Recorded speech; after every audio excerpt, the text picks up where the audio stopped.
Hi everybody, how you doing? So, look into the camera now again.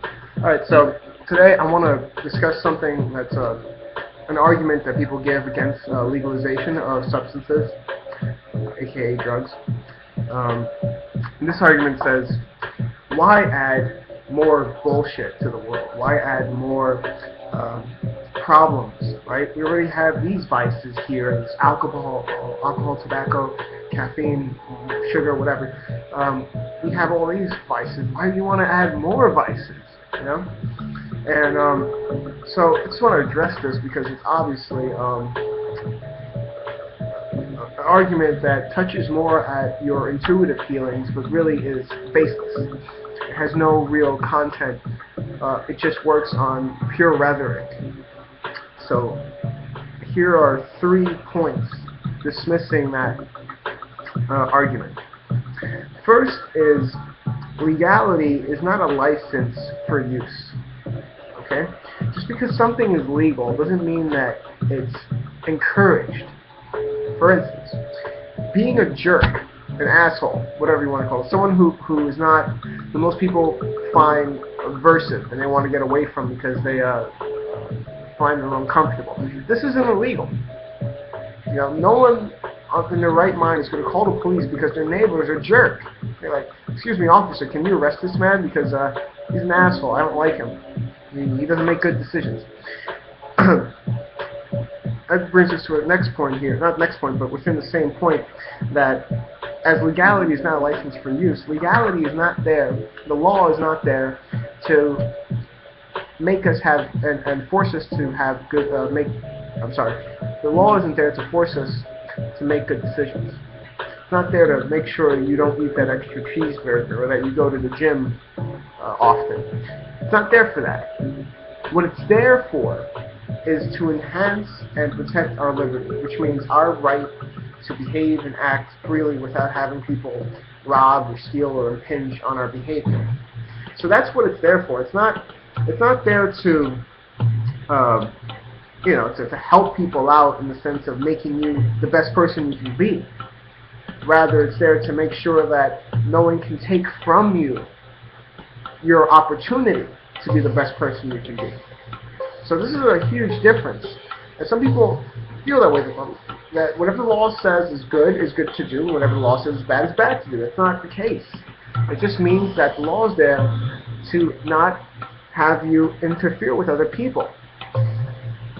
So someone might say something like, well, drugs interfere with other people. You smoke crack, you want to kill somebody. Well, that's completely off base.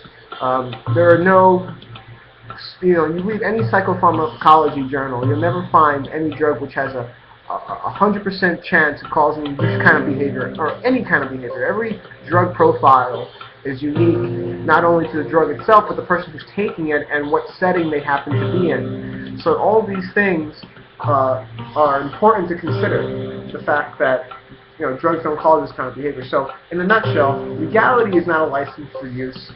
Just because something is legal doesn't mean it's encouraged. So the law is there to protect us from other people, not to have us make the best decisions we can to better ourselves. Now the second point is what makes drugs harmful to begin with is their illegality. So if you want to make the problems that we have now go away or alleviate them to an extent, would be to legalize these drugs, because the fact that there are 3 things that make drugs very harmful and dangerous, and they all come from the fact that they're illegal. The first one is impurity. Most people don't know what drugs they're taking because there's no way to check a quality check to make sure that what you're taking is what you think you're taking. This is a big issue with drug ecstasy, or MDMA, where people get these pills or these capsules filled with some kind of powder, and they have no idea what's in them. It could be anything. Because of that, lots of problems ensure where people take drugs where they think they're taking MDMA, but they end up taking a piperazine, like TMFPP or BZP, right? And because of that, they're called substances. So see, that's one issue that makes drugs dangerous because of their illegality rather than the drug itself. The second thing is social ostracization that happens with drug users, aka they become criminals. So because as you're a drug user and you're now classified as a criminal, that means that all your activities have to be done in secret. You have to hide them away from people. And this causes problems because it's hard to juggle two lives. Anyone who tries to live one life at some time of the day and another kind of life at another time of the day will attest to how difficult it is. And part of the difficulty is what contributes to the loss of jobs, social relationships, responsibilities, because a person's trying to juggle between these two things where normally it would all be integrated because they're having to juggle and go back and forth and hide things from people and remember lies that they find themselves digging themselves a deeper and deeper grave. So that needs to be understood there. And then finally, what makes drugs harmful, as according to their illegality, is people's ignorance of drug effects and profiles. People have ignorant, facile, simple views of what drugs do to the person. And because of this, when the person decides to maybe take a certain substance, they're ignorant of what it's actually going to do to them. They may see a certain kind of a reaction elicited in someone else, one of their friends or peers, and they may feel, oh, that must be the same story for me. That's not the case. So, as you can see, these three things, purity, social ostracization, and ignorance of the drug's effect profile, make any substances more dangerous because you don't know what you're taking. You're cut off from society as a whole. You have to run away from it and hide from it. And you're ignorant of the drug you're actually taking. So, making the drugs illegal actually makes it more dangerous. This may seem counterintuitive. Now, I'll just have to say that I don't believe that a drug being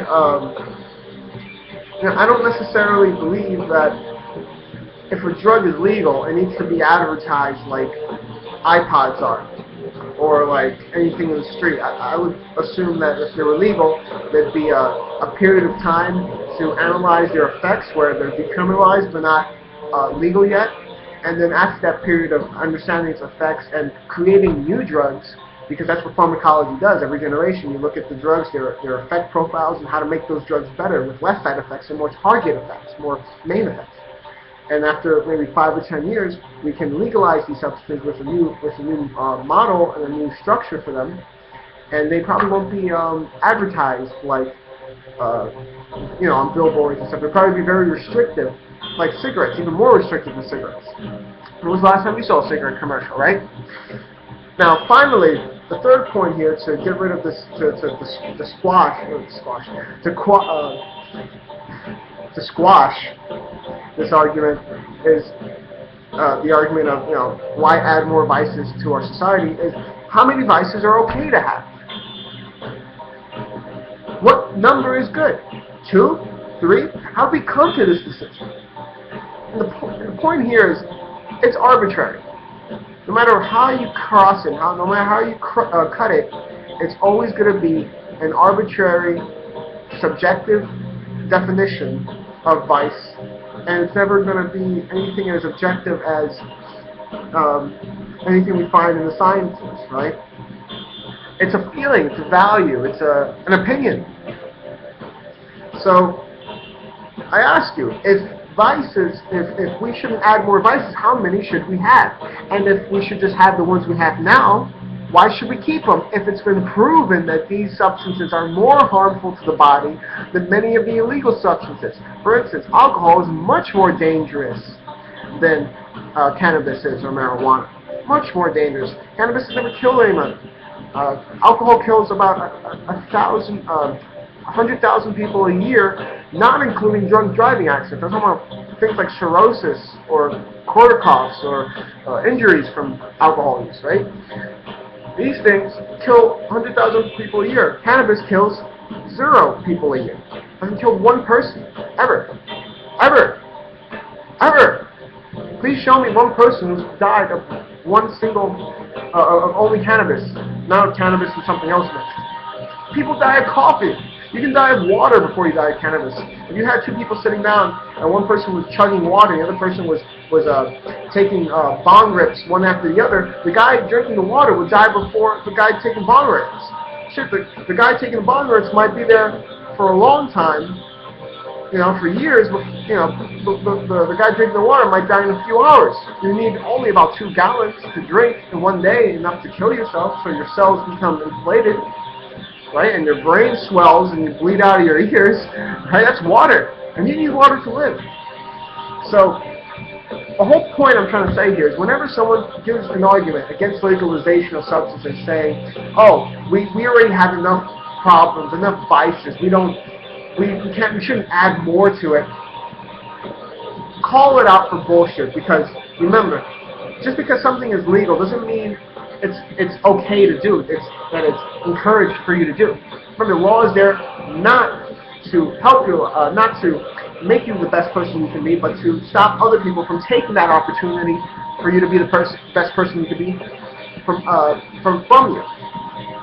So people don't take that opportunity from you. That's what the law is there for. And that second thing is that drugs, what makes them so dangerous is their illegality and the fact that their purity issues, the criminalization of its users, and the drug effect profiles. The ignorance of them causes the drugs to be more dangerous if they were illegal than legal. That's why we should allow people to try to do a recreational pharmacology industry where they can look at these drugs and figure out the nuances and functional parts of them. And finally, when they say this, you just tell them, well, how many vices are okay? 2, 3, 4? And if the vices we have now are okay, why are they okay? Why is that decision not arbitrary or subjective? In closing, this idea of not allowing more vices into society, because we already have too many, is a xenophobic, may I say again, a xenophobic proclamation. Anyone who says this is inherently xenophobic. As much as they may not feel that way, they say, well, I like Chinese food. Oh, but I like sushi. I like, African sculptures. I'm not xenophobic. Yes, you are. Because you're saying that someone who wants to live their life in a certain way and do something, as long as they don't impinge the lives of other people, a certain kind of cultural lifestyle choice a person can make for themselves, you're telling them, no. We already have enough culture here. Your culture is not included. We already have an alcohol culture. We already have a tobacco culture, caffeine culture. We don't need another culture of people, of doing certain things. We already have enough. Well, guess what? That's xenophobic. If you really believe that we shouldn't have these drugs legalized because we already have enough legal already, you're xenophobic. Now, that doesn't mean you're a racist. That doesn't mean you hate people who aren't your skin color or aren't of your culture. But what it means is when it comes to the specific issue of people living their lives with certain kinds of substances that they feel may enhance or alleviate certain pains they may have, enhance their life or alleviate pains, that you step in and say, no, they shouldn't have that right to do that. Because we already have stuff for them to do here. Or stuff that they shouldn't be doing but that's readily available. Don't smoke pot, drink alcohol. Don't smoke cigarettes. Smoke cigarettes. Don't take MDMA once in a while, right?